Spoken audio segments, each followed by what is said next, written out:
40 años. Historia de una época. Con Javier García Isaac.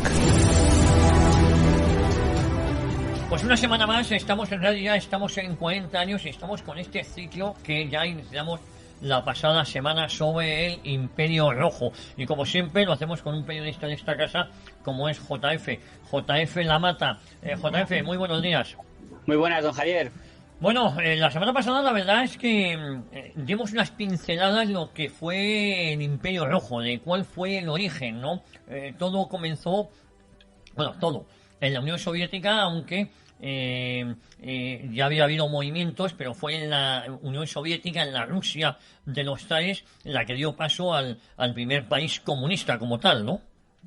Claro, porque hay que entender que estamos hablando de algo que no tenía precedentes ni tampoco ha tenido nada comparable que haya venido después.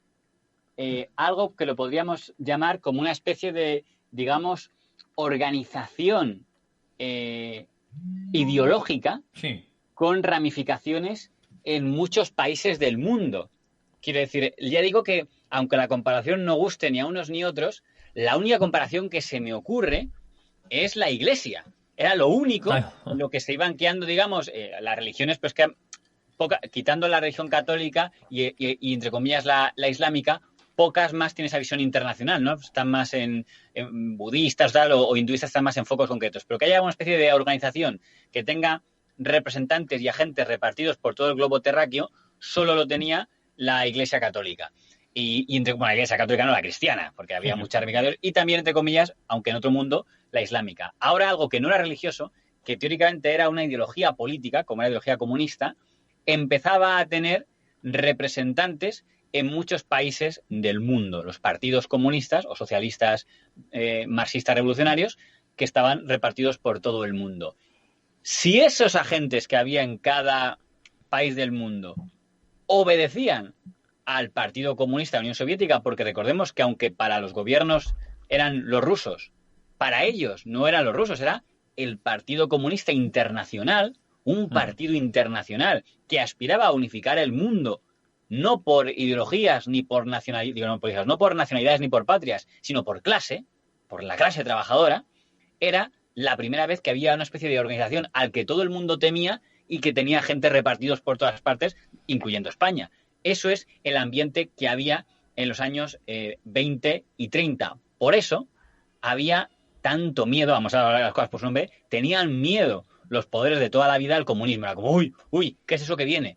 Ese mundo desconocido, eso que está llegando allí, eso que no controlamos y que no conocemos, y lo que es unos, porque era algo ateo, porque de hecho a muchos religiosos los mandaron o a prisión o a la muerte en la Rusia bolchevique. Otros porque atentaban contra las propiedades, todos banqueros, burgueses. Bueno, uno de los consignas de los comunistas era muerte a todos los kulaks, que era lo equivalente a decir muerte a todos los burgueses, ¿no? Era el kulak era como el terrateniente, ¿no? Uh-huh. Por lo cual era algo que daba miedo a todo el mundo. Eso que está, y que en todo el mundo digo, vamos a hacer como si no existiera. Miremos para otro lado, que nadie tenga relaciones diplomáticas con ellos, a ver si se hunden solos. Que era la única reacción que tuvo el mundo occidental hacia ese extraño fantasma que estaba montándose ahí en el este, en la zona, digamos, del antiguo imperio zarista. Oye, lo habíamos dejado, cae el zar, se inicia una guerra civil, al final en los rojos, que es como se denominaban con el ejército rojo. El ejército rojo, se llama así, sí, fundado por León Trotsky. Por León Trotsky, ganan. Rápidamente empiezan las purgas internas. Lenin está muy enfermo, Stalin era el jefe del partido, nadie había reparado en él, se hace con el control de la Unión Soviética, y aquí empieza un auténtico terror, porque empiezan las ejecuciones. Posiblemente los comunistas hayan sido los mayores asesinos de comunistas, ¿no? Pues yo creo que eso no se puede discutir, y además el peor periodo es el que está viniendo ahora, aunque el de los años 30, aunque no sería el único, porque las purgas serían algo muy... De hecho, aunque es muy habitual en las dictaduras que haya purgas y eliminaciones físicas de miembros internos, acuérdese usted en el caso de los nazis, la del 34, ¿no? La noche de los cuchillos largos contra las SA, pero la gente todavía hoy habla de purgas y inmediatamente piensa en Stalin, porque es, digamos, las purgas por antonomasia. O sea, es, digamos, no ha habido purgas equivalentes a ellos. Todo tiene que ver con todo. Recordemos que acabo de decir que había mucho miedo hacia el comunismo en todo el mundo. Por tanto, ese miedo también existía de puertas para adentro.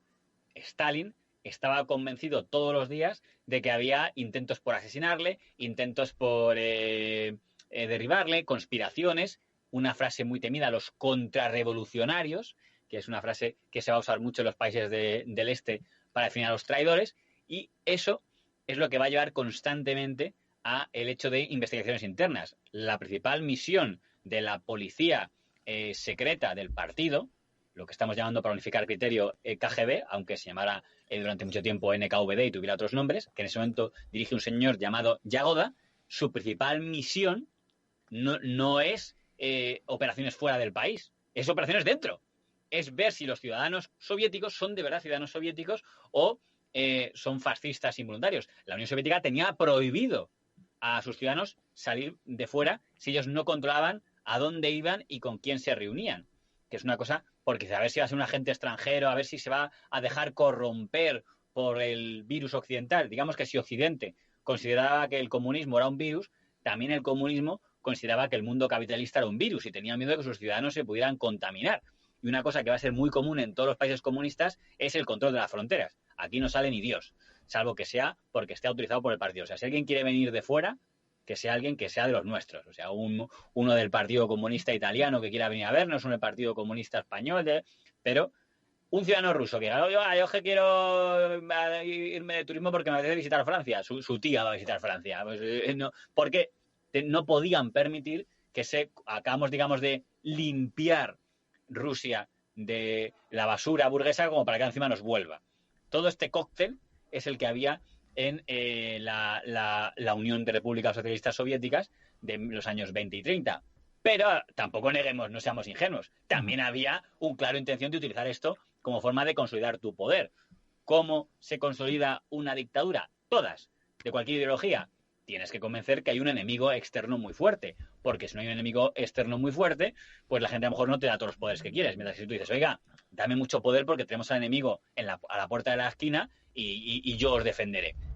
Stalin necesitaba que el pueblo soviético estuviera convencido de que el enemigo estaba no en Estados Unidos y no en Europa, no, dentro, estaba infiltrado en la sociedad y por eso tenían que dejarle a él y a la policía secreta que hicieran las investigaciones, los interrogatorios necesarios, etcétera, porque de lo contrario, pues volveríamos otra vez a la explotación zarista, por tanto tenían que fiarse de él. Así que tampoco podemos negar que, además, aparte de que Stalin pudiera ser de verdad o persona enferma mental y obsesa con las conspiraciones, tampoco negamos que lo utilizó para consolidar su poder. Sería una ingenuidad por nuestra parte pensar que tampoco estaba pensando en que si lo hacía, de paso a lo mejor se convertiría en una especie de rey sol, dicho de otra manera, en el nuevo zar, que es a fin de cuentas de lo que estamos hablando. Solo que si el zar Nicolás II se le atribuyen 7 millones de muertos, que es una salvajada, 7 millones de muertos, que se dice fácil, con hambrunas y todo, en el caso del zar Nicolás II, pues Stalin, si nos fiamos los historiadores anticomunistas, la cifra sube a 15 millones, que tampoco está nada mal. Dentro de que las cifras ya, cuando se calculan en millones, me parecen secundarias. O sea, yo no voy a entrar a discutir los que dicen, no fueron 15, fueron 9, no, eso exagera mucho, fueron 3, no, fueron 20, ¿qué más da? Lo que nadie va a discutir es que estamos hablando de millones de muertos y que, por tanto, hasta historiadores de izquierda como Antonio Lorza entienden que a la hora de Stalin estamos hablando ya de genocidio, porque supera, digamos, el ranking de una represión, digamos, dura para subir ya al top del genocidio. Si nos creyéramos la cifra de los 15 millones de muertos, que insisto, yo no voy a entrar en batallas de cifras con este tipo de cosas, es verdad que porque meten las hombrunas de Ucrania y tal, superaría incluso a el número de muertos que causó el nazismo, aunque no gana, porque gana, como usted bien sabe, otro colega del que hablaremos más adelante, también de la misma línea ideológica. Pero en Asia. Sí. En Asia. Efectivamente, porque en Asia nunca se sabrá los millones de muertos que se causó en China, por ejemplo, ¿no? Es el que se supone que tiene el récord de muertes. Algunos lo sitúan en 100, pero vamos, lo que está claro es que no puede bajar de los 20, lo cual es una cifra bastante bestia y que es atribuida en última instancia a el fundador de la República Popular China, del que hablaremos en este bloque también un poquito más adelante. A partir de 1949, que es cuando se instaura el comunismo en China, después de la guerra civil en China. contra Chiang Kai-shek. Oye, siguiéndonos por ahora aquí, porque yo creo que este es el embrión, el origen, ¿no? Del que ya hablamos en la... Oficialmente, el padre de la Unión de las Repúblicas Socialistas Soviéticas es Stalin. Es Stalin, no es Lenin. Lenin no le dio tiempo a terminar su obra, dentro que, insisto, Lenin tiene en su haber no solo crímenes como la guerra civil rusa, donde pueden decir, bueno, es que hubo crímenes en los dos lados, que los hubo, porque los blancos también se cargaron a un montón de gente.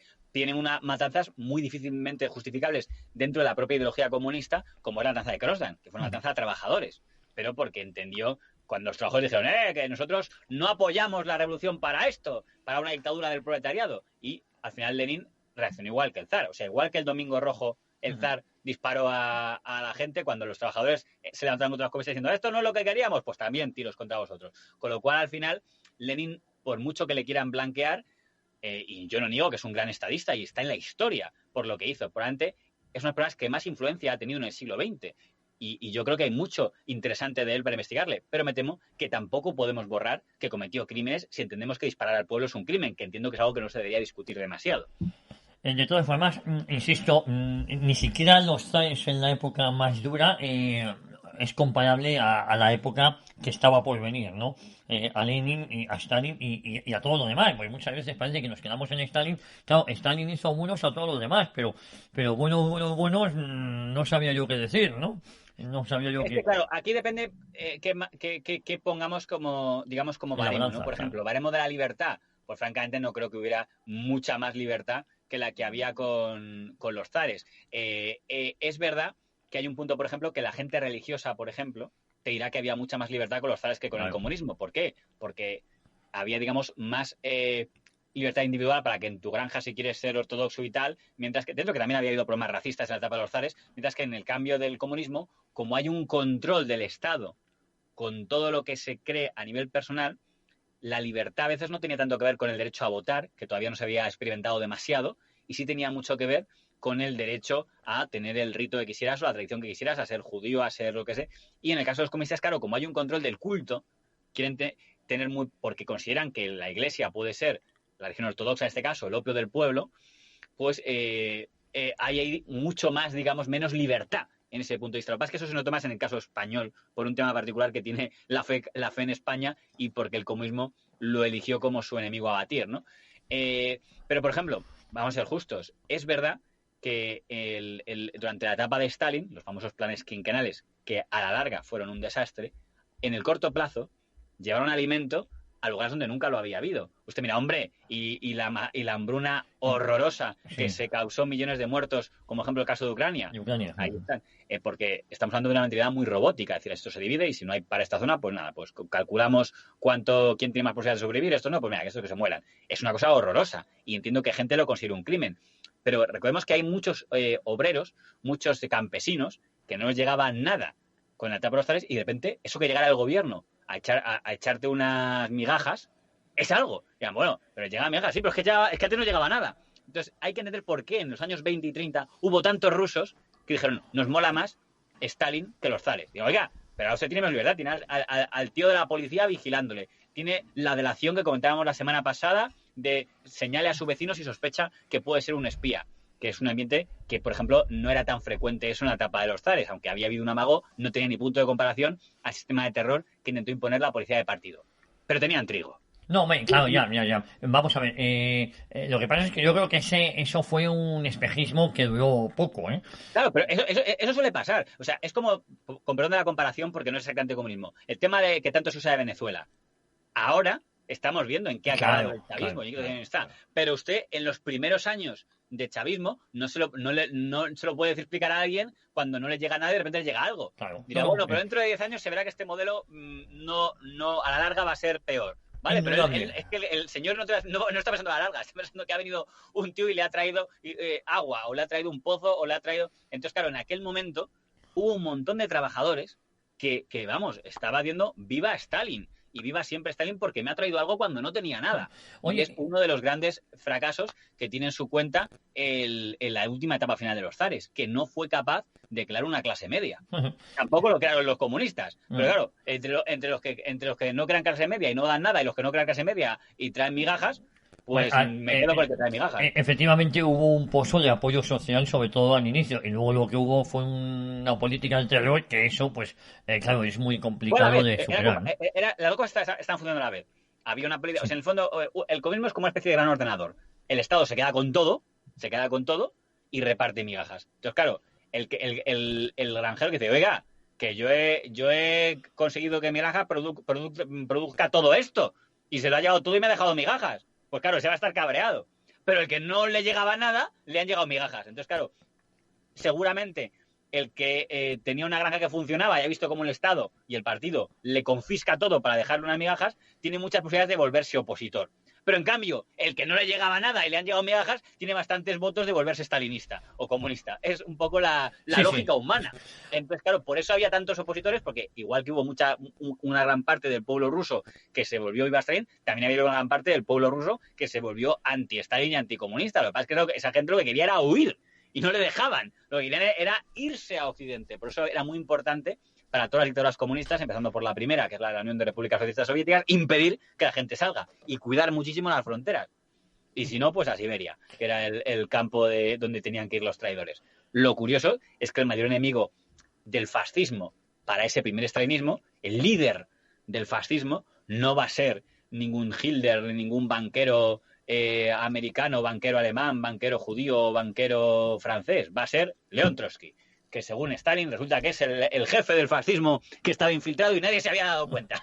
Que es otra de las cosas muy habituales de la historia de todos los gobiernos dictatoriales y que, por supuesto, no va a ser una excepción en toda la historia comunista. El enemigo, el comunista que discrepa, en el fondo es un fascista. Bueno, se va a repetir mucho. Yo quiero recordar aquí serían 40 años que hicimos sobre la historia del Partido Comunista de España, su fundación, y cómo es una extinción del Partido Socialista. Igual viene a cuento recordarlo, por cierto, por esa sumisión que los partidos comunistas y socialistas tenían que tener a la Unión Soviética, ¿no? Claro, el Partido Socialista Obrero Español tiene un primer congreso en el que vota sí a entrar en la Tercera Internacional, es decir, la Internacional Comunista, que tiene muchos nombres, quizás el más recordado sea Comintern, luego fue Cominform, que era en el fondo el Comintern, la Internacional Comunista, llámese Tercera Internacional como lo queramos, el Partido Comunista Internacional. Aunque lo funda Bukharin, que es el primer secretario, y Zinoviev es el primer presidente, cuando veo a Juan Carlos Monedero hablar en público, veo que en su ordenador tiene las fotos de estos tipos, de Bukharin y de Zinoviev, lo cual me hace gracia, veo que aún hace guiños a los clásicos, y tenía la intención de gestionar que el Partido Comunista no era un partido ruso. Ya sabe usted que la obsesión de la Unión Soviética es que Rusia ya no existía, que eso ya no importaba la patria, porque la única patria era tu clase trabajadora. Era su intento, algo que fracasó, pero era el intento que tenían. Bueno, fracasó porque luego se apeló al espíritu de la madre patria. Claro, es que vamos a entrar en eso enseguida. La Segunda Guerra Mundial es la demostración de que había fracasado el modelo, pero por seguir en esta orden. Entonces, ese Comintern, ese Partido Comunista Internacional, aceptaba a todo el mundo que quisiera ser comunista y quisiera ser, digamos, sección de su país de la Internacional Comunista de Stalin.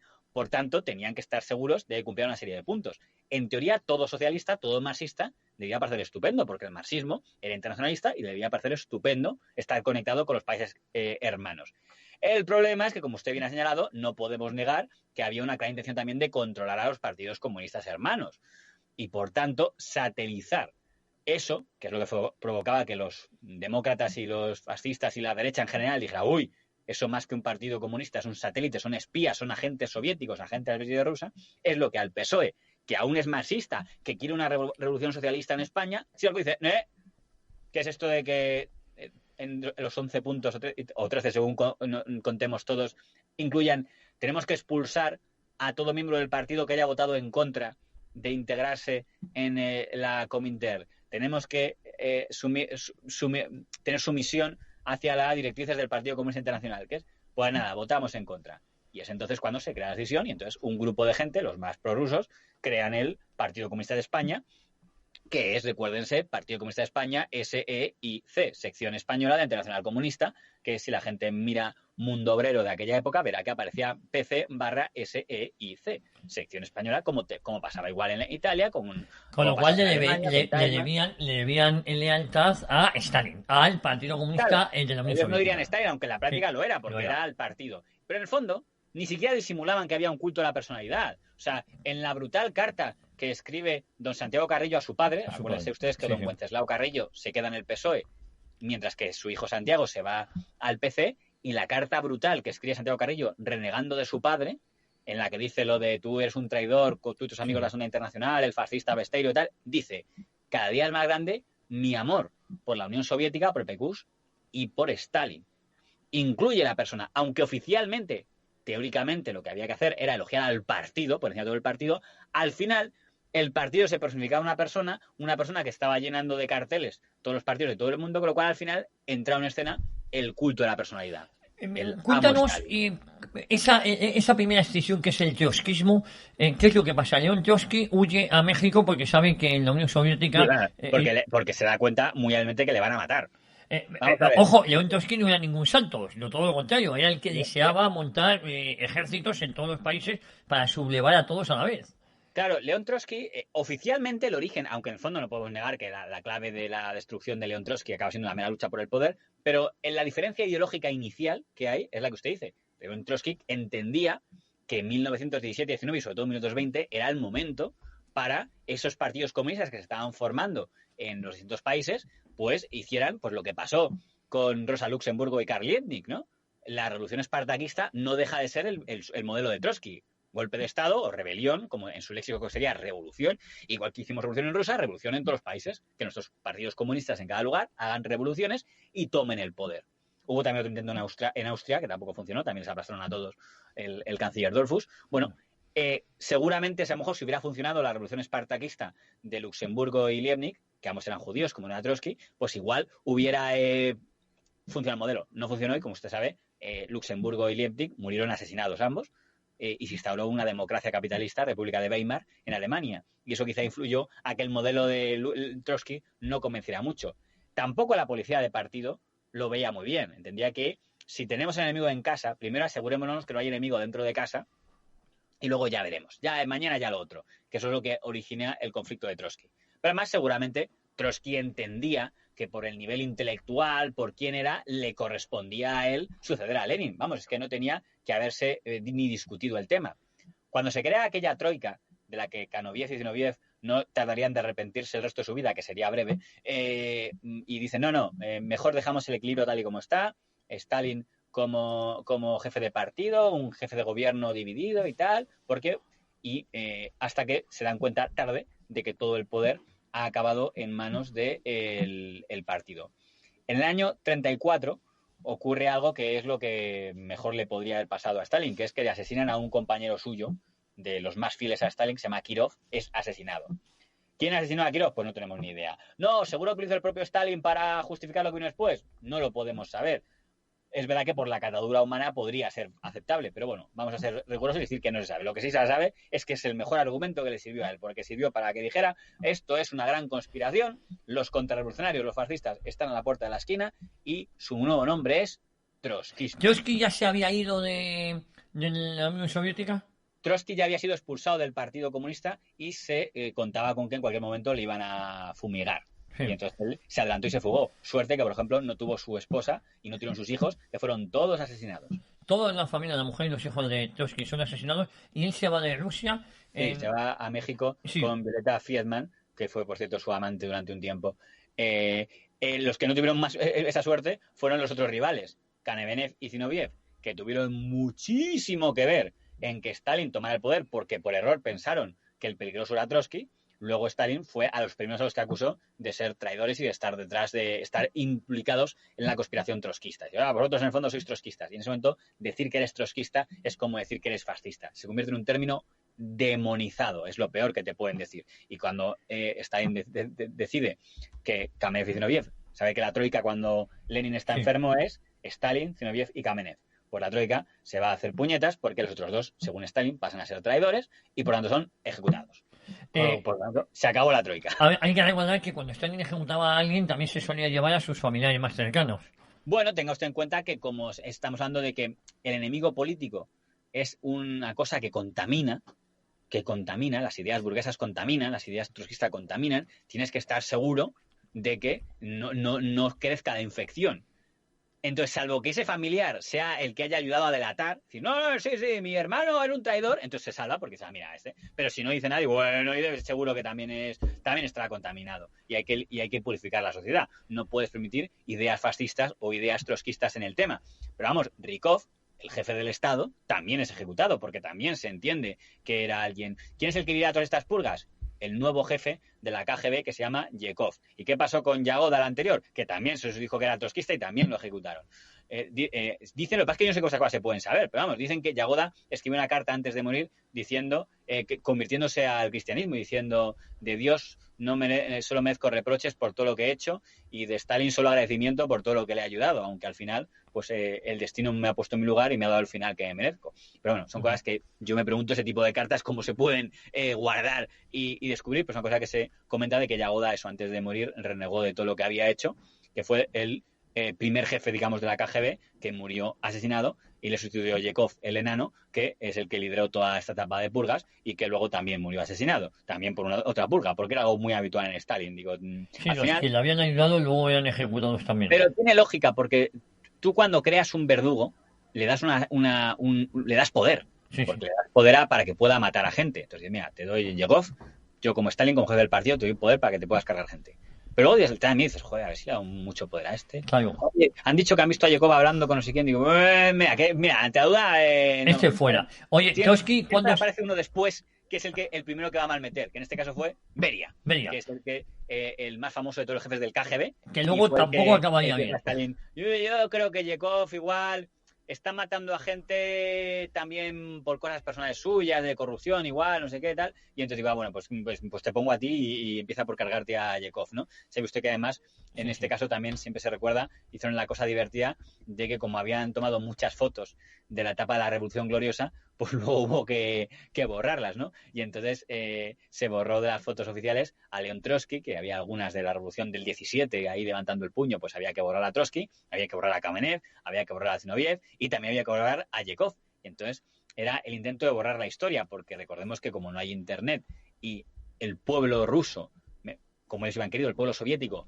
vive aislado del resto del mundo, es más fácil controlar la información. Por lo tanto, si tú dices que esta persona no existe, no existe. Si tú dices que León Trotsky fue siempre un traidor, fue siempre un traidor. Oiga, pero este no era de los nuestros. ¡No! Nunca. Esto lo parodia muy bien Orwell en 1984. Trotsky nunca fue de los nuestros. Oye, de todas formas, paradojas, el medio oficial, el periódico oficial, el Pravda, la verdad, ¿no? Claro, pero es el mejor nombre que podría tener. Por eso digo. Es lo que dictamina que es la verdad en el pueblo soviético. Oye, algo que quede claro. Piense usted que en el comunismo, mira, otro ejemplo, claro, lo que pasa es que esto solo afecta a los que tengan ideología liberal, porque alguien de ideología liberal te va a decir que siempre va a haber más libertad en un régimen, digamos, de dictadura militar que en un régimen de dictadura comunista o fascista, porque en el régimen militar, en teoría, van a consentir la empresa privada siempre que la empresa privada, la prensa privada, sea más o menos afín a ellos. No van a incautarlo directamente, mientras que en cambio un país comunista o un país fascista va a ser propiedad del Estado. O sea, en el caso de Alemania de Hitler o en el caso de la Rusia de Stalin, no había medios privados, porque los medios pertenecen al Estado. El Estado está el que controla el Consejo editorial, etcétera. En cambio, si usted mira en la dictadura de Pinochet o en la dictadura de los milicos argentinos o en la de Franco o la de Salazar, no les hace falta. Mientras que el empresario digan, oye, tú no estás en contra mía, ¿verdad? No, vale, pues te dejo que lo gestiones tú. Y entonces es una diferencia. Por eso, ese tipo de empresarios te va a decir siempre, oye, me quedo con la libertad militar que con la libertad comunista y fascista. Pero, insisto, son matices, porque ahora de verdad, si se entiende como democracia poder elegir a tus representantes, pues ni unos ni otros te daban esa libertad, con lo cual tampoco había tanta diferencia, pero es un matiz por poner un elemento diferencial. Oye, ¿cuándo se va Trotsky a México? Él se va huyendo de las purgas. Sí. Es una lástima que no pudiera llevarse a su familia con él, ¿verdad? Porque cuando él se va todavía no se han cargado a sus familiares, los han detenido. Claro, digo yo que, pero se va ya en la década de los 30 o se fue un poco antes de los 20. Vamos a ver, es que como todo se hacía muy en secreto, claro, no hay una fecha. Lo que intenta hacer el régimen de Stalin es que León Trotsky no existe, con lo cual su fin es cuando le expulsan del Partido Comunista de la Unión Soviética, que eso ya ocurre a finales de los años 20. En enero del 29, efectivamente. Que la condena oficial, cuando se le condena oficialmente, no como alguien equivocado, no como un desviacionista, sino directamente como un traidor, alguien que quiere hacer una conspiración, que quiere asesinar a Stalin, que quiere instaurar el fascismo en Rusia, eso ya tenemos que tratar a la década de los 30, a la década, digamos, del horror y las purgas. Y hay que decir que no cabe ninguna duda de que, además, Trotsky, recordemos que no estuvo solo en un sitio, Trotsky estuvo moviéndose mucho el pobre hasta encontrar un lugar donde quedarse, porque tenga usted en cuenta que si ha sido declarado a muerte León Trotsky por el comunismo, esto es como ya no como la iglesia, sino como la Sharia islámica. ¿Usted acuerda cuando el Khomeini decía hay que matar a Salman Rushdie porque es el de versos satánicos? Pues esto es parecido. Todo comunista de bien, si se cruza con Trotsky, se lo tenía que cargar, porque eso es lo que había dicho el partido. Si es que al final, en el fondo, el comunismo funcionaba mucho como una religión integrista. Entonces, claro, Trotsky iba a estar en peligro en cualquier lugar, no solo porque pudieran encontrarle agentes de Beria, sino es que encima, en teoría, cualquier miembro del Partido Comunista, fuera español, fuera francés, fuera el que sea, si se cruza con Stalin, con Trotsky se lo tenía que cargar, porque habían dicho que era un traidor, que deseaba el fin de la clase trabajadora. Era peor que los nazis, era lo peor que podía cruzarse uno por la vida. Por lo tanto, León Trotsky se encontró con que el régimen que él mismo había contribuido a crear le había proscrito como el mayor enemigo número uno. Que la primera fase para poder instaurar el país socialista era la eliminación física de León Trotsky. Y bueno, pues esto es muy gracioso como lo cuenta unos que fueron ministros comunistas en España. Ya sabe usted que hasta este año, hasta 2020, solo había habido 2 ministros comunistas en la historia de España, que eran Jesús Hernández y Vicente Albero. En teoría, los dos eran muy... Vicente Albero. Uribe, creo que era. Los dos eran muy estalinistas. Solo que en el caso de Jesús Hernández, que teóricamente era el hombre más fiel, Jesús Hernández había intentado cargarse a Indalecio Prieto metiéndole una bomba, porque entendía que era un socialista no comunista, ¿no? Pues Jesús Hernández luego evoluciona y le acusan de trotskista y traidor. Y él cuenta cómo, cuando llega a México la primera vez, la gente le vitorea, nuestro Jesús Hernández, héroe de la guerra civil española. Y cambio, cuando se va, huyendo, se va con abucheos, traidor, trotskista, y dice, son los mismos. Ve como las mismas personas que le habían recibido a vítores le están, porque así funcionaba. El chip les habían dicho ahora que es como cuando si de repente dice la Inquisición que eres un hereje, pues eres un hereje y hay que abuchearte. Y aunque ayer hubieran dicho que eras un santo y tenían que adorarte, ahora toca abucheo. León Trotsky había sido un héroe de la revolución hasta 1929, pero ahora era un traidor. Y ahora, si lo encontrabas y eres un buen comunista, te lo tenías que cargar. Y él pensó que estaría a salvo en México, donde pues había mucho exiliado y tal, y bueno, pues a lo mejor era más fácil, y se equivocó, porque el mayor triunfo que tuvo en el campo de lo moral la KGB de Lauren Beria fue, que duda cabe, el asesinato de Trotsky. El enemigo número 1 de Stalin fue asesinado, como usted sabe, en 1941 y por Ramón Mercader, un español que, por cierto, acabó sus días en Cuba. Sí, no, pero le dio tiempo a pasar por la Unión Soviética y además le homenajearon, lo cual tiene su gracia, porque teóricamente ya la cosa había avanzado bastante, ¿no? Ya había muerto Stalin, ya está en otra época, pero todavía se reconocían a los héroes de la patria, y cuando arribó Mercader, pues, le liberan en México tras cumplir su condena de cárcel por haberle metido la punta de un piolete en la cabeza a León Trotsky. Pasa por Rusia y le da la medalla al héroe, porque se entiende que meterle un picotazo en la cabeza a León Trotsky es un acto heroico y, por tanto, pues tiene un acto de dolor a multitudes organizado por el PQs. Estamos hablando de los años 60, ¿eh? Teóricamente uno esperaría otro grado de civismo de cualquier sociedad y le consideran que ha hecho un método heroico y le condecoran, y ya después le dejan que se vaya a Cuba, donde probablemente estaría más cómodo, entre otras cosas, porque como era español, ahí hablarían su idioma. Por cierto, una gestión en la que intervino Gregorio López Raimundo, que saben que participó en toda la operación para cargarse a León Trotsky. López Raimundo, que fue durante mucho tiempo el líder del Partido Socialista de Unificación Catalana, el PSUC, y en su etapa final se volvió eurocomunista, pero siempre tendrá en su historia la sombra de haber sido cómplice de Raúl Mercader en la muerte de León Trotsky. Su hijo ahora es columnista de La Vanguardia y muy buen columnista. De hecho, se le pasa, aunque suele hablar más de televisión que de otras cosas. Pero bueno, el caso de Trotsky es un triunfo para Beria, porque qué mejor sueño para una policía secreta que poder pillar a los enemigos fuera del país, ¿no? es una cosa curiosa, yo creo, porque los pueblos son diferentes, que por ejemplo España no practicó nuestra dictadura de aquí. Fíjese usted que Franco en su dictadura no incluyó una policía secreta. Y no quiero decir con esto que la gente no tuviera miedo a cosas como la brigada político-social, pero no existía la figura del jefe de la policía secreta, como un hombre a que la gente temiera. Quizá porque estamos en el siempre, porque en el fondo Franco era un militar clásico y las autoridades ¿cuáles eran? El cura y el guardia civil. Entonces no hizo más, no hizo crear... Pinochet sí, Pinochet creó la DINA, y la DINA hizo algo muy parecido a lo de León Trotsky, ¿no? Cuando le metió una bomba a Orlando Letelier en Estados Unidos. Entonces, pero en España no, porque ya digo, es que yo entiendo que a la gente las comparaciones entre dictaduras les puede parecer algo antipático, son matices, bueno, pero a los que nos gusta la historia, pues examinemos, pues cada uno tiene sus peculiaridades y quizás a veces tiene más que ver con cómo es cada pueblo, cómo es el pueblo español, cómo es el pueblo ruso, cómo es el pueblo asiático, que a lo mejor es una cuestión de bondad o malignidad del dictador de turno, ¿no? Porque al final, lo queramos reconocer o no, cada pueblo es diferente. El comunismo trataba de intentar acabar con eso y nunca pudo. Nunca pudo porque ni siquiera fue igual el comunismo en cada país. Pero el caso es que, por seguir con el balance de los años 30, ¿consigue Stalin consolidar su poder? Lo consigue. Si el objetivo de las purgas era consolidar un dominio personal de Stalin, lo consiguió. Nadie cuestionó el liderazgo de Stalin durante el resto de su vida. Y, por tanto, como Franco, como Mao, está en el ranking de dictadores que consigue morir en la cama. Eso es un mérito que no se le puede negar. Y eso lo tiene. Hoy vamos a, si te parece, JF, avanzan los años, acaba la Primera Guerra Mundial, ya había acabado, hay descontento social en gran parte de Europa, el Tratado de Versalles, que desembocaría en la Segunda Guerra Mundial. Acordemos que en esta etapa, en los años 30, curiosamente los mismos años que está viendo purgas, ¿verdad? Sí. Hay pocas cosas más idealizadas en el mundo que el comunismo en ese momento.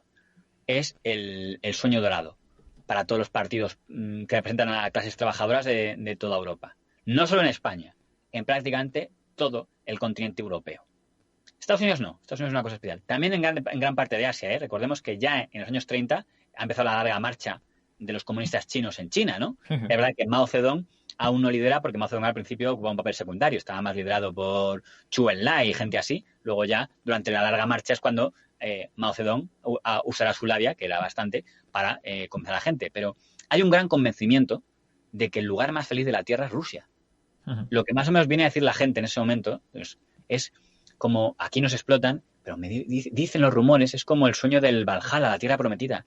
Dicen que hay ahí una Tierra Prometida donde el trabajador es feliz, donde la clase obrera manda y donde no están aquí los malvados patrones a explotarnos. No hay ni reyes ni tal. Y está funcionando. Y la mediocridad, tanto de los dictadores militares que están en la mitad de Europa, como de los gobiernos demócratas liberales de la otra mitad, es palpable. No consiguen contener el sueño de los trabajadores a esa Tierra Prometida que está en Rusia. ¿Qué es lo que sí lo consigue? Y esto está en la historia y así es, el fascismo. O sea, lo único que contrarresta que el trabajador diga, ay, sueño con ese paraíso socialista, es que aparecen otros y dicen, no, el sueño para los trabajadores es el nacionalsocialismo alemán, en el caso de Alemania, y viene de aquí, no se mire usted en Rusia porque vamos a quedar nosotros aquí el nuestro propio. De todas formas, hay que recordar que es en el 22, hablo de memoria, empieza la gran marcha sobre Roma también, es decir, que todo iba de marchas. Claro, pero que es por eso, pero eso es lo que demuestra que la gente diga, mira, lo único que puede contrarrestar el comunismo, porque ¿qué es lo que da miedo al comunismo? Que se dirige a los trabajadores. ¿Por qué da miedo que se dirija a los trabajadores? Porque son mayoría y están en todos los países. Ya sea yo un dictador militaroide como Salazar en Portugal, una monarquía mediocre como la de Weimar en Alemania o como la Tercera República de Francia, todos tenemos trabajadores. Si los trabajadores cogen los machetes y dicen que van a hacer el paraíso socialista, estamos jodidos, con perdón. Con lo cual todo el mundo tenía miedo a eso. Con lo cual, a ver cómo hacemos frente a eso, porque todos tenemos partidos comunistas. Pues solución 1, hay que legalizar a los comunistas y masacrarlos. La solución, digamos, de Chiang Kai-shek, por ejemplo, en China, que no le salió bien. Solución número 2, hay que intentar meterlos en el sistema. Es decir, no, tenéis vuestro partido, formar parte del sistema capitalista, os escucharemos como un partido más, que es lo que intentó la República de Weimar, la Segunda República Española, el intento de ver, solución número 3, no, el fascismo. Es decir, hay que hacer caso a los trabajadores, pero en vez de decir trabajadores, seguid a Stalin, al ruso, seguid a nosotros, que nosotros cuidaremos de vosotros. La realidad es que las dictaduras militares clásicas y las democracias parlamentarias no consiguieron convencer a la clase trabajadora. A la clase trabajadora solo le convencen dos cosas: el comunismo y el fascismo. Estamos hablando de los años 30. Por eso, mucha gente dice, oye, ese Mussolini de Italia está consiguiendo que los trabajadores le apoyen y no es comunista. ¿Cómo es eso? No, es que es una nueva cosa, el fascismo y tal. Y eso va a llevar lo que más les duele en su historia a partidos clásicos como los liberales, los católicos, los tradicionalistas, que todos van en masa a apoyar el fascismo porque dicen, mira, es el antídoto contra el comunismo. Cuando se iba diciendo, bueno, yo ni con el comunismo ni con el fascismo, y una leche, tú apoyaste el fascismo como todos los liberales en Europa en aquel momento, como todos los cristianos. ¿Por qué? Porque dicen, mira, si hay que decidir entre quedarme con los comunistas o con los fascistas, me quedo con los fascistas, que a lo mejor que no me toca mi dinero. Que Bueno, es un poco y luego hay que ver también esos años de fascismo. Yo creo que el gran error de Italia es meterse en la Segunda Guerra Mundial, que ni le iba ni le venía, pero Mussolini pone a Italia en el mapa, a gusto no, y hace de una Italia que venía de una gran depresión y lo pone en los índices de desarrollo que no conocían, Es un tema muy debatido, ¿no? Sí, sí. Gianfranco Fini, que aún está en política italiana, Sí, es uno de los que más ha dicho que Mussolini, si no se llega a meter en la Segunda Guerra Mundial, Sí. podría haber sido... Pero claro, como nunca lo podemos saber, o sea, No, por desgracia... no, pero que te quiero decir que en la época de los años 30 es que no hay término medio. Las democracias occidentales están caducas, están de moda, y lo que está de moda y los intelectuales de la época o son comunistas o son fascistas. Claro, No lo que hay hay que entender término es que medio. el antiguo régimen se está cayendo a pedazos. El antiguo régimen, esos gobiernos, ya sean monarquías absolutistas o dictaduras militares, no generan ilusión y los trabajadores dicen esto no explotan. Y la democracia parlamentaria no es visto como algo que genera ilusión porque todavía. No lo han conseguido. la causante Y de tengo la el caso Primera de Guerra. Estados Unidos. Claro. Es visto como forma parte del antiguo régimen. Sí. Forma parte de ese régimen que está cayendo. La República de Weimar no genera ilusión. La Tercera República de Francia no generaba ilusión. Claro. Los comunistas sí generaban ilusión. Y los fascistas sí generaban ilusión. Y Mussolini sí generaba ilusión en aquel momento. Lo que pasa es que, claro, en la historia, cuando volvamos a Mussolini, tenemos que hacer el balance y el legado que dejó a Italia fue desastroso. Pero claro, dicen, si no hubiera, pues podría ser, pero nunca lo sabremos. Efectivamente, en los años 30, la imagen que daba era, mientras la imagen decadente que dan las democracias parlamentarias, Mussolini da la imagen de, oye, parece un país fuerte, parece un país que genera ilusión y parece, que es algo muy importante, un gobierno que se preocupa de la clase trabajadora, que es la gran coartada del comunismo. Nadie se preocupa de vosotros, trabajadores. Parece que los fascistas sí. Y por eso no es casualidad que cuando se produce el crack del 29, ¿quién empieza a crecer mucho? Los nazis en Alemania, porque dicen, ves, mira, a estos han llevado los liberales, los banqueros, los burgueses. Entonces, se queda con el discurso. Ojo, el comunismo también crece. Si en el fondo, el gran desastre que tiene la República de Weimar es que se divide en tres grupos el sistema parlamentario. Un tercio nazi, un tercio comunista y un tercio demócrata. Si el Partido Comunista de Thälmann, eso lo cuenta Jorge Semprún, hubiera apoyado a la República de Weimar, quizá hubieran podido frenar el nazismo. Y dicen, mira, nos aliamos a los demócratas, pero no lo hicieron. Estaban también en el ataque al sistema, en demoler el sistema democrático de Alemania, porque querían hacer la revolución comunista. Y como dice Semprún, en el pecado llevan la penitencia. ¿Dónde acabaron todos los comunistas alemanes? En la cárcel o muertos, como el propio Thälmann. Eso lo cuenta Semprún con mucha crueldad, pero tiene bastante lógica. Es decir, al final, ¿quiénes pactaron con el sistema? Los nazis. O sea, al final, los banqueros, los burgueses, la derecha, los católicos como Von Papen dijeron, mira, como los comunistas nos quieren derrocar y los nazis también, ¿cuál de los dos puede pactar más con nosotros? A los nazis. Esto le vamos a controlar un poquito. En el fondo, a Hitler le damos un carguito y tal, y le controlaremos. Fue al revés. Descontroló él a ellos. Pero bueno, eso es una cosa que tiene que ver con la historia de Alemania. Pero que el comunismo ahí jugó mal sus cartas en Alemania. Jugó mal en todas partes, en el fondo, hasta la Segunda Guerra Mundial. Pero, digo todo esto para explicar que sí era un elemento que generaba mucha ilusión. Y la idea del paraíso que había en Rusia era algo que de verdad creían un montón de trabajadores. Y cuando iban de visita a Rusia, no se quedan con la idea de, aquí hay un estado policial. Se quedan con la idea de, los trabajadores mandan. Porque algo que la gente tiene que entender es que la libertad en aquel momento no la dictaminaba votar cada 4 años. Claro. Ese concepto es nuevo. Ese concepto no estaba vigente entonces. Nadie luchó en la Guerra Civil Española por la democracia, porque la democracia en sí no era un valor, era un procedimiento. El valor estaba en el tipo de gobierno que se hiciera. Por tanto, un trabajador intelectual comunista español que visitara Rusia no iba a entrar en detalles de, oye, ¿pero alguien ha votado a Stalin? No, porque le importaba un carajo. Solo iba a decir, anda, mira, aquí hay unos soldados que le llevan unas migajas de trigo a todos los trabajadores que te dan trabajo. No había parados en Rusia. Por muy miserable que sea, el Estado te daba un trabajo. Por tanto, ¿cómo no iba a parecerles el paraíso aquello a los que venían de unos lugares donde había tanta clase muriéndose de hambre en las calles, como le pasaba a España, como le pasaba a Francia, o sobre todo a todos los países de Europa del Este? Que es lo que... Porque, insisto, la democracia no era un valor. Gran parte de la crisis que va a motivar la caída del comunismo en el año 89 es que la democracia en nosotros ya sí es un valor. Pero en los años 30 no era un valor para nadie. O sea, ¿qué le importaba un carajo a nadie que hubiera elecciones en Rusia y a que Stalin no le hubiera votado a nadie? Estaban convencidos de que se preocupaba por los trabajadores. Entonces, ¿qué hubiera dicho? Eso es mentira, no se preocupaba por los trabajadores, se preocupaba por su poder y su dominio. Pero no lo consiguió, perdió la batalla de la propaganda. Dentro de que había Bukharin, el fundador del Comintern, también fue ejecutado. ¿Por qué? ¿También era un traidor? Al final dices, pero oiga, ¿no será que lo que está haciendo Stalin es cargarse a todo aquel que le pueda hacer sombra? No. Se cargaba a los contrarrevolucionarios. Es sorprendente que hubiera tan poca gente que dijera, oiga, ¿no es un poco sospechoso que aquí, cada vez que alguien consigue algo de renombre, se lo cargan? ¿No será que en el fondo Stalin lo que está haciendo es cargarse a todo el que cree que puede hacerle sombra? Pues nadie cayó en la cuenta y todos abrazaron la teoría del país socialista. Cuando te os digo, el trabajador de Madrid, el trabajador del País Vasco, el trabajador de París, de Marsella, de Roma, todos creían que efectivamente iban para eso y todos están dispuestos a luchar, a matar y a morir por llevarse a sus países. Mira, por eso me ha tanto miedo al comunismo en los años 30. Nos quedan 10 minutos, sí me gustaría, vamos a seguir avanzando, pero en España, digo, para apuntalar lo que dices, en España pasa algo similar. Hay que recordar que la República del Frente Popular, ya en el año 36 estamos hablando, Sí, pero porque ahí, perdóname que usted le corta, sí. Ha habido un cambio de estrategia de Stalin. Eso es.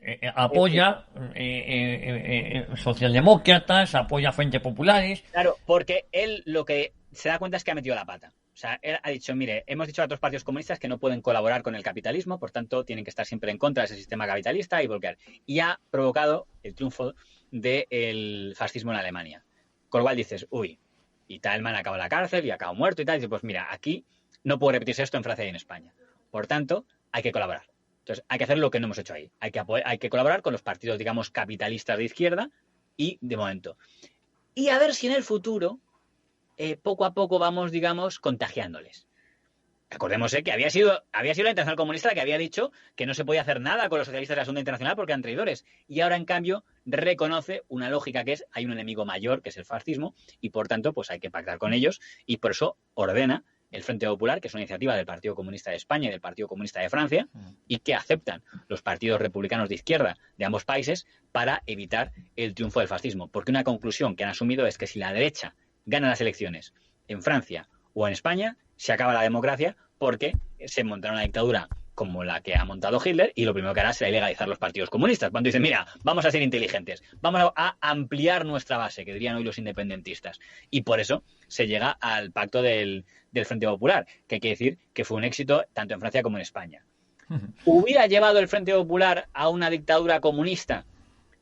No lo podremos saber, porque en el caso de Francia quedó marcada por el estallido de la Segunda Guerra Mundial y en el caso de España por la altura de la Guerra Civil. Yo creo que no se puede dar por seguro al 100% que hubiera llegado a una dictadura comunista a España. Lo que sí podemos decir es que esa era la intención del Partido Comunista de España. Pero si lo hubieran conseguido o no, es complicado. Por lo menos hubiera tenido que lucharlo, ¿eh? Lo que pasa es que, claro, como nunca llegó a pasar, porque tenía que haber sido, ¿qué hubiera pasado después de la Guerra Civil? Si tras una guerra civil el comunismo se ha convertido en heroico y entonces puede pasar por las armas a los socialistas traidores como Prieto, podría ser. Pero no lo podemos estar seguro porque, digo, no es tan fácil someter a políticos. Pero bueno, en el este lo consiguieron y lo vamos a hablar cómo fue la táctica del este en el próximo programa. Lo que está claro es que esa es la intención. Decir, mira, es pensar a largo plazo. Vamos a dejarnos de tanto cortoplacismo. Vamos a ver, primero, ganarnos la confianza, la respetabilidad de aliados y luego ya vemos si les conseguimos contagiar. Pero vamos, una cosa que quiero poner en relieve es que la República del Frente Popular no reconocía a la Unión Soviética. Hablo del año 36. No, lo hizo justo en ese momento. O sea, justo cuando llega al poder en febrero del 36. Reconoce el gobierno de la Unión Soviética y acepta representación diplomática es a partir del 36. porque entre otras cosas Ahí. necesita su apoyo. No, quiero decir que quiero llegar ahí, pero que es con el estallido de la guerra, cuando es reconocida la Unión Soviética, pero que España llevábamos 5 años de república, habíamos tenido el bienio, mal llamado bienio reformista de Azaña, y tampoco había reconocido En el fondo, Manuel a Azaña la Unión y sus Soviética. republicanos Sí. eran burgueses. Eran burgueses, Era gente que venía del Ateneo, no eran de clase media, no eran de clase media, incluso algunos de clase alta. No eran gente obrera ni gente de trabajadores, por tanto, en el fondo de aquello el comunismo no les haría especialmente gracia. Lo que pasa es que estamos en los mismos. Cuando es una guerra civil como la española, todo el mundo se polarizó. Un montón de gente que no era fascista y no era comunista tomó partido. Por eso cuando alguien me dice que yo soy muy liberal, yo en la guerra civil española no hubiera estado ni con unos ni con otros, le digo, tú eres imbécil. Pues no entiendes lo que es una guerra civil. Si existiera esa posibilidad, todo el mundo la cogería. Al final tienes que tocar bando.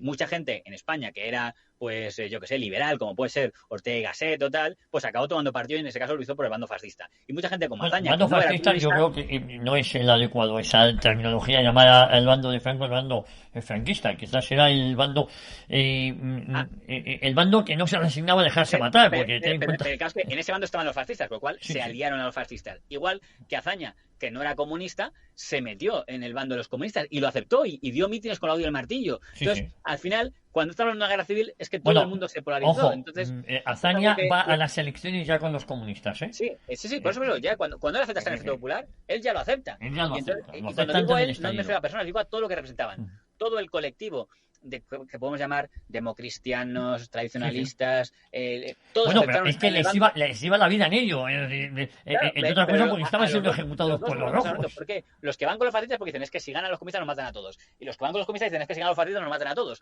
Por tanto, al final, eso provocó, yo creo que España era imposible que una democracia en ese momento ya. O sea, no había cuando ya empieza a partir del 18 de julio o el 34, como diría Pío Moa, ya no hay salvación, ya es quien gane, pero ya tiene que haber una dictadura porque ya el odio es demasiado fuerte. Sí, sí. Oye, en el caso de Rusia hay que decir que pasa algo que es absurdo, que es todo lo contrario a la polarización que hay en España, que es el movimiento diplomático más espectacular de la historia internacional, que es el llamado Pacto Hitler-Stalin, que es una cosa espectacular. Molotov-Ribbentrop, que eran los respectivos ministros de Asuntos Exteriores. Con la habilidad de Joachim von Ribbentrop, pero también con el propio Adolf Hitler. Adolf Hitler, desde que llegó al poder, no se había cansado de repetir que el comunismo era el mal y que él era el dique de contención del comunismo en Europa. Lo que hemos dicho antes, ¿no? Solo el fascismo, como él diría el nacionalsocialismo, puede contener el comunismo porque el comunismo engaña a la clase trabajadora y yo ilumino a la clase trabajadora para que sea leal a su país y no renuncie a su él hubiera dicho raza, a su ciudadanía alemana, su raza alemana, por esa cosa de que ya no hay razas ni hay países como dicen los comunistas. Con lo cual, en teoría, debía ser quien más odiara a los comunistas del mundo. Él cuando va a Polonia le dice a Polonia, oye, Polonia, devuélveme Danzig, el argumento que le da es, y así te protejo de Rusia, que era el argumento, porque Rusia era los más malos del mundo. Polonia dice, no. Y además Polonia dice, yo tengo también amigos. Tengo amigos ahí a Alemania, a Francia y Reino Unido que dicen que como me toques un pelo, ellos me defienden. Y Polonia dice, no se va a atrever a atacar el ejército alemán Polonia, porque recordemos, Polonia está pegado a Rusia. Y Rusia no va a aceptar que el ejército nazi toque su frontera, se va a sentir amenazado y si se acerca a los nazis les van a recibir a tiros. Por lo tanto dice, Rusia nunca iba a invadir Alemania, Polonia, porque no se va a arriesgar una guerra en dos frentes. Todo el mundo sabe que si Alemania ataca a Polonia, le van a atacar por occidente franceses e ingleses y por oriente los comunistas que no van a permitir que el ejército fascista oficial del mundo se acerque a su frontera. Y vaya si lo permitieron. Porque es lo que dijo. Dijo, no, si es que voy a hablar con ellos.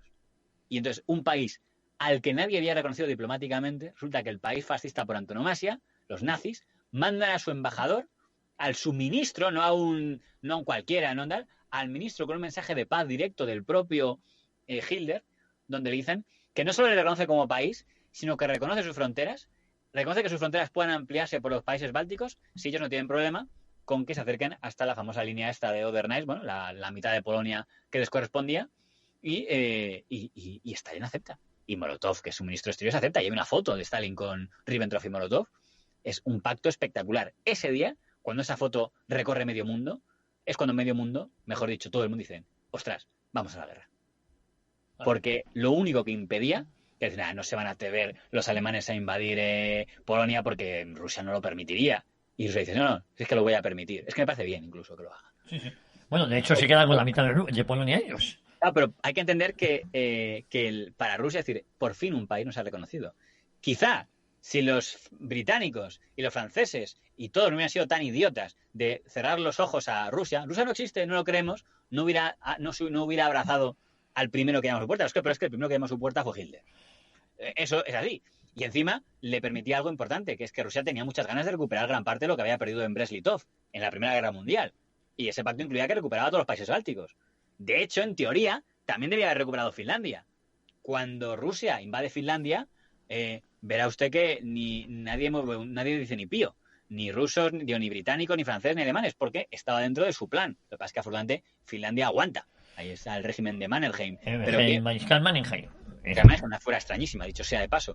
Es porque, al final, ese es de los pocos, digamos, aliados del nazismo que le perdonaron la vida a los aliados porque, entre comillas, entendieron que es que los aliados habían dejado caer a Finlandia en manos de Stalin. Entonces digo, oye, no le critiquéis porque vosotros le habéis dejado tirado. Oye, o sea, yo he estado en Finlandia y me he sacado una foto al lado de la estatua ecuestre del mariscal Mannerheim, que viene a ser una avenida en Helsinki como la castellana aquí. Pues Mannerheim yo creo que debe ser el único de los países que apoyó al eje. Sí. Que no, es verdad que hubo algún ministro que metió en la cárcel testimonialmente unos años y tal, muy breve.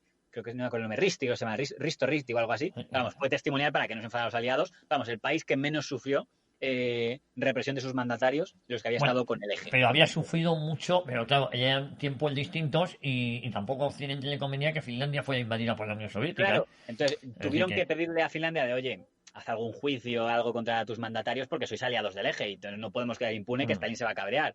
Pero no hace falta que ahorquéis a nadie porque entendemos que nosotros no nos portamos muy bien. Hombre, no se portaron nada bien. Es que a Finlandia se la deja sola y se la abandona. Claro, y Finlandia, más que luchar con los alemanes, lo que lucha es a favor de su independencia, de mantenerse viva. De mantenerse viva. Y entonces, quien le daba esa posibilidad era única y exclusivamente Alemania.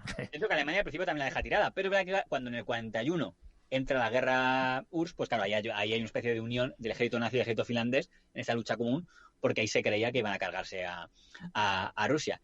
Rusia vende la Segunda Guerra Mundial inicialmente con una cosa anticapitalista. Era decir, los capitalistas se están matando entre ellos. Nosotros no tenemos nada que ver con esto. Stalin es un genio, ha conseguido dejar al margen y encima podemos recuperar nuestros territorios que nos habían robado y recuperamos Finlandia, Letonia, Lituania, todos estos que habíamos perdido durante la etapa de la Primera Guerra Mundial, los recuperamos. El Báltico vuelve a ser nuestro y además nos hemos cargado a Trotsky.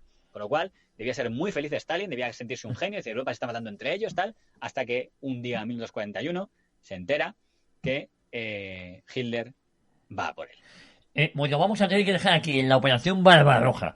Y luego... Ese día empieza lo que en la jerga comunista es la Gran Guerra Patriótica. Recordemos que allí ni siquiera a día de hoy se llama Segunda Guerra Mundial, es la Gran Guerra Patriótica. Pues nos vamos a quedar aquí porque luego en la finalización de esa guerra ya supone la gran expansión de lo que sería la Unión Soviética, todos los países satélites, ¿no? Efectivamente, el forfín, el sueño de que aquellos partidos comunistas que estaban por ahí repartidos tomaran el poder, que no lo había conseguido nadie hasta ese momento, salvo si contamos el caso de Mongolia, que no sé si cuenta. Pero bueno, hay que decir, y ya lo dejo ya, que no olvidemos, y lo contaremos, que Rusia es el país que más gente perdió en la Segunda Guerra Mundial. Sí. El país que más perdió.